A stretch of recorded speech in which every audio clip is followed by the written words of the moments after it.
Okay, it's happening. Everybody stay calm. What's the Everybody procedure, everyone? What's the procedure? Stay calm!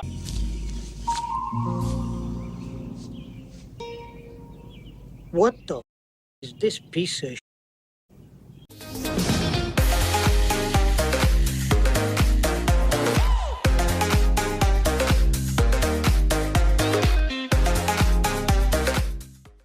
With the colossal failure that was Adipurush and the light at the end of the tunnel provided by Prashant Neel Salar, most film fans, especially those who root for Prabhas, were looking at the future.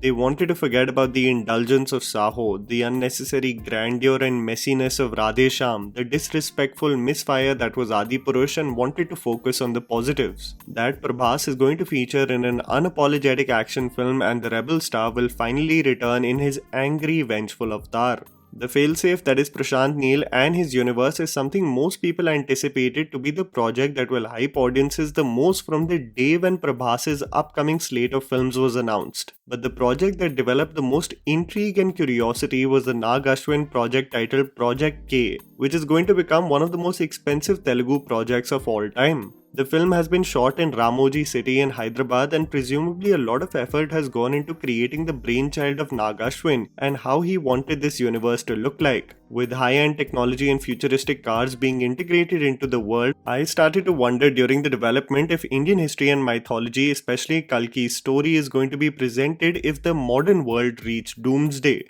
The movie, directed by Mahanati fame Nag Ashwin, who is extremely particular about the finest details in his frames from the first look and research that was going into the film, looked like a post-apocalyptic movie. The visuals were reminiscent of Dune, but the casting intrigued me as the film boasted of Amitabh Bachchan, Deepika Padukone, and it was recently announced that Kamal Haasan is going to play the main villain in the project. As the SAG strikes are taking place in the US, Project K is presented to feature in the San Diego Comic-Con, and there is being a genuine push to present it on a global scale, as the science fiction film will take the shape of something slick and can possibly have the themes of a superhero-like figure at the helm of affairs. With the days piling up to the event, the makers released two looks that have left me with more questions than answers. The initial poster with just the arm was indicative of the armor that will be worn, presumably to combat the dire state of the atmosphere in a world that is bound to have themes similar to Mad Max Fury Road. But in careful anticipation as I waited for Deepika's look to drop, I started to wonder that literally AI models and tools can come up with something more detailed and impactful. While Deepika is beautiful, a close-up of her literally gave away nothing for the film or her character.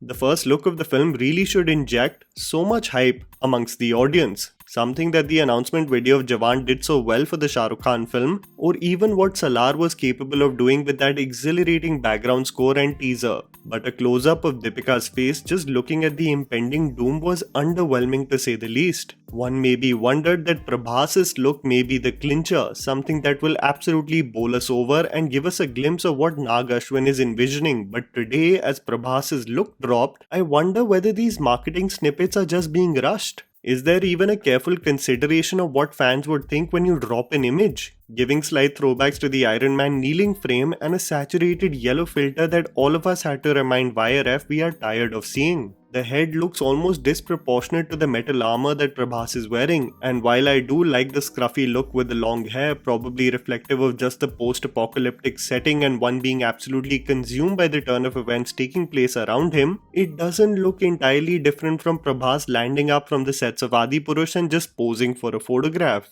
This, especially presented on an international stage for Comic-Con, is supposed to really impress the masses? Who are we really kidding? Even though I am still hopeful for the project because it is going to execute themes of Indian mythology with the aesthetics of Dune, it is the product that is put out there without careful deliberation that slightly worries me. If Kamal Haasan has said yes to playing the villain, if Deepika and Amitabh Bachchan have been stoked to be a part of it, there has to be more than just cashing in on the pan-Indian appeal of Prabhas. I'll still say though, I was disappointed of the generic quality of the posters of Project K, but I am hopeful that the movie's concept and execution blows it out of the park. And that was the video, guys. Write down in the comments below what you thought about the first look posters of Project K. Please don't forget to follow me on Instagram, the handle's right in front of you. Follow me at JammyPants4. Also, please support us by smashing the like button and subscribing to our channel for weekly content ahead.